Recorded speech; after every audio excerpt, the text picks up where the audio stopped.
Nakakita nga ng saang si Mister sa palengke kaya for today's video tara samahan niyo ako at magluluto tayo ng ginataang saang. Hello, magandang araw. Umagang-umaga nga at etong pusa namin na si Muning ay nagpapalambing na naman sa akin. At eto nga, may nabili nga palang saang si Mister dito at sabi niya gagataan daw namin to.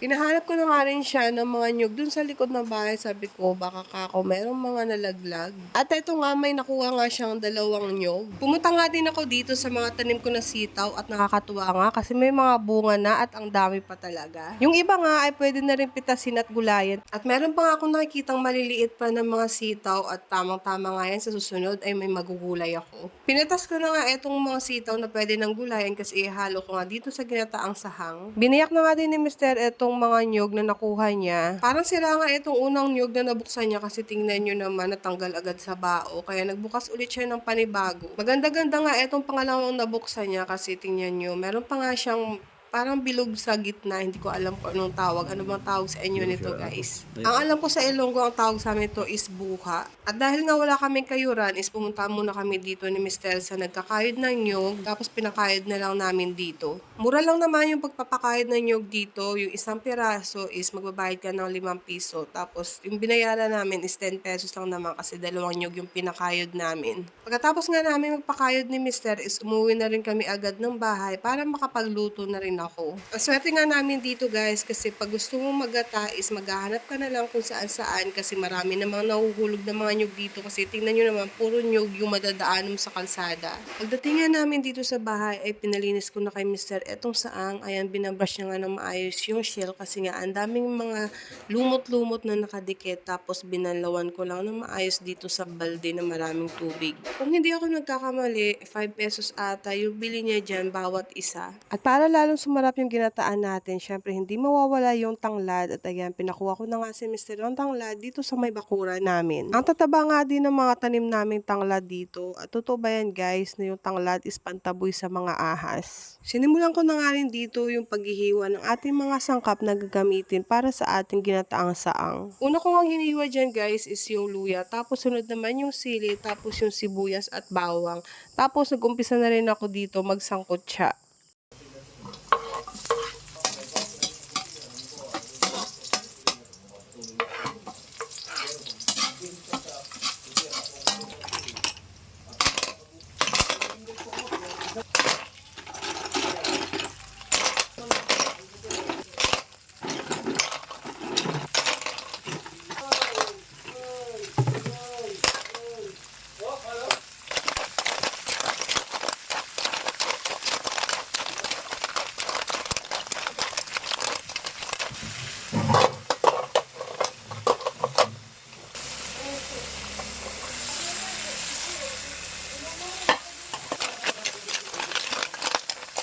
Nang masangkot siya ko na nga ng maayos etong saang ay nilagay ko naman etong pangalawang gata. Saka ko naman nilagay etong tanglad para manuot talaga yung lasa at yung amoy neto.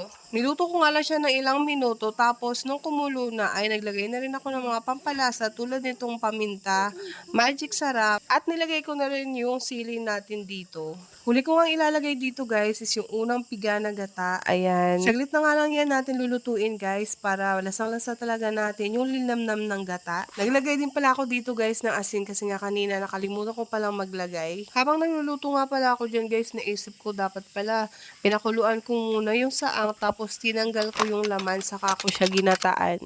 Pero ayos lang, naluto ko naman siya ng maayos. Sa susunod, ganun na yung gagawin ko. And finally nga guys, naluto na yung ating ginataang saang. Kaya ano pang hinahantay natin? Kain na tayo!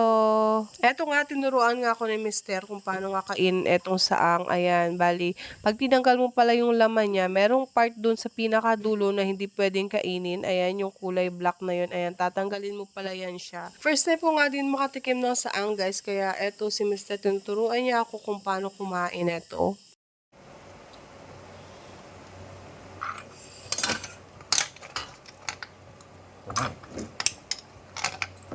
Hello. Itong hindi kakainin. Yung dulo lang. Itong lulo. Maliit na dulo. Init.